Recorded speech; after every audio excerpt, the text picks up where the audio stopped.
Hey everybody, welcome back to the photo studio. Well, today's video is one of those little extra ones I like to toss in every once in a while. It's actually my number one requested thing to teach, whether it be in groups, whether it be individually, online, whether it be in person, whether it be mentorship, whether it be coaching, whatever. And that's another business video. Now, I was going to call this the 5 things to do to improve your wedding business. But honestly, when I looked at them, they're actually all things that you can do to improve any photography business where you're taking pictures for other people. And it's 5 points that you can do to set yourself apart, to make yourself more money, to make life easier for you and your clients, etc., etc., etc. So let's get into it and let's talk about 5 things you can do to be a more successful photographer. Let's be truthful. That's what it's all about. Number 1, learn how to take pictures. I know, it's not the thing to do today. I hear it constantly. Oh, but my camera does everything. Oh, well, I don't really. No. Learn to take pictures. Learn to take them. I see people all the time that take one good picture and they think they're a professional photographer. They start taking pictures for others and they screw up constantly. They don't get a good focus. It's underexposed. It's overexposed. There's movement. There's this, there's that, there's other things. They don't pose people correctly. People look uncomfortable in the pictures. Learn how to take pictures. Learn all that stuff. Second, shoot if you have to. Take courses. Take workshops. Do whatever you can to make yourself a better photographer, because only by being a better photographer will people like the work that you're giving them or love the work you're giving them and want you to take more pictures for them and recommend you to their friends and family. If you're just an average photographer, you're just an average photographer. Point number 2, market outside of your friendship circle. Market outside of your family circle. Again, see it often, hear about it constantly. A young lady will be graduating high school and she'll want to start taking pictures. So she starts talking to her friends in school and she may get some grad pictures and some engagement pictures and some wedding pictures and. But then after a while, after a year or two, her sales start to go down. Why? Because she's only been marketing to people that know her, that she knows. You need to get out of that, and you need to get out of it now, not tomorrow, not the next day. You need to get out of it before you even start. Sure, market to people you know, market to people who know you, but hand out things like business cards, flyers, have web pages, have a Facebook area, have Instagram, have to get out to other people. Because sooner or later, you're going to start losing people. Sooner or later, people are going to stop getting married in your group. Sooner or later, people are going to stop having kids. Families will only take family pictures so often. You won't be able to. So you need new blood, so to speak. Learn to market yourself before you start your business. If you have your business going, start it today. Don't start it tomorrow. Start marketing to new people immediately because you need those new people to keep you in business. Number 3, set your price so that you're reasonable, not only not too high, but not too low. Perfect example. There's some guys out there who promote how you can make all this money as a photographer. All you have to do is charge this extraordinary amount for a wedding and people will book you right, left, and center. That's a lot of garbage.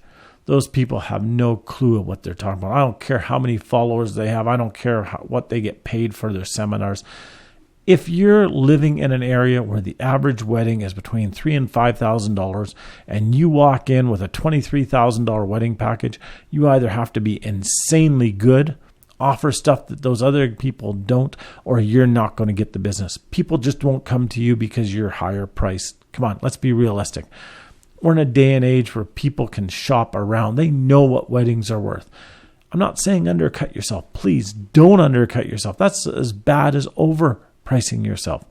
But figure out what others are charging in your area and charge in that area. You don't have to be on the low end. You don't have to undercut people. If you're offering as good as or better as they're offering, price as good as or better as they are offering. So don't go out there and try undercutting. Don't go out there and try overpricing yourself to be super whatever. Underpricing is probably just as bad because when people see a low price, a lot of times it scares them.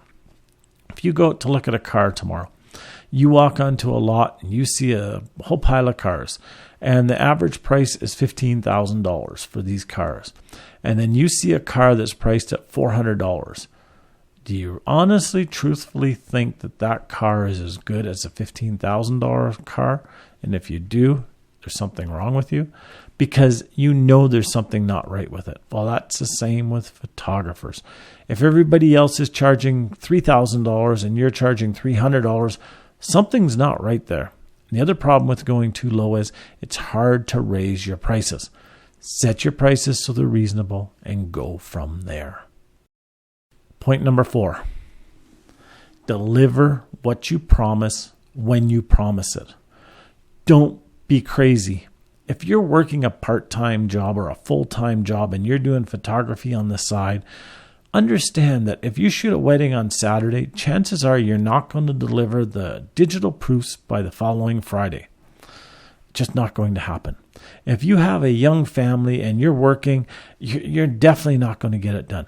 Be reasonable. But once you're reasonable, if you say, I deliver my wedding proofs in 6 weeks' time, deliver your wedding proofs in 6 weeks' time. Don't deliver them in 12 weeks. Don't deliver them in 18. Don't make your client call to wonder where their proofs are.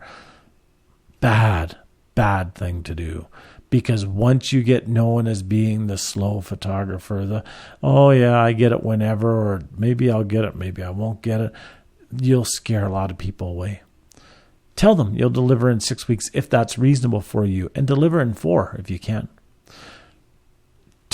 Be honest with yourself. That's the only thing I can say. Be honest with yourself and be honest with other people, because it just doesn't look good when you're the slow photographer, the late photographer, when people are waiting on you, when they're chasing you down. It just doesn't look good. So just be reasonable. Point number 5. Here's another big one. Offer full service. Don't be a shoot and burn person. Please don't be a shoot and burn person.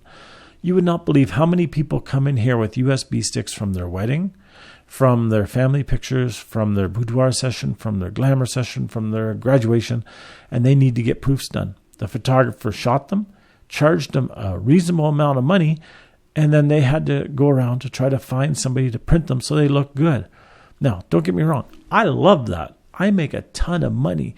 It's like I have 500 photographers shooting for me, and then people are coming in here getting prints done. That's great. That's fabulous. That's fantastic for me. Just a couple months ago, I had a lady come in with a USB stick. She had had the USB stick for over 3 years. Now, yes, COVID happened. That had nothing to play on it. The photographer delivered her the USB stick before COVID happened. She wanted to get some prints made to give out to family. It was family pictures. She went out to get them printed. They got them back, and they were horrible. She was devastated. She returned them. She kept some. She just wasn't happy with it. During COVID, she sent some away. She got some printed, got them back, wasn't happy with them. There was just a couple things that she wanted fixed on the picture.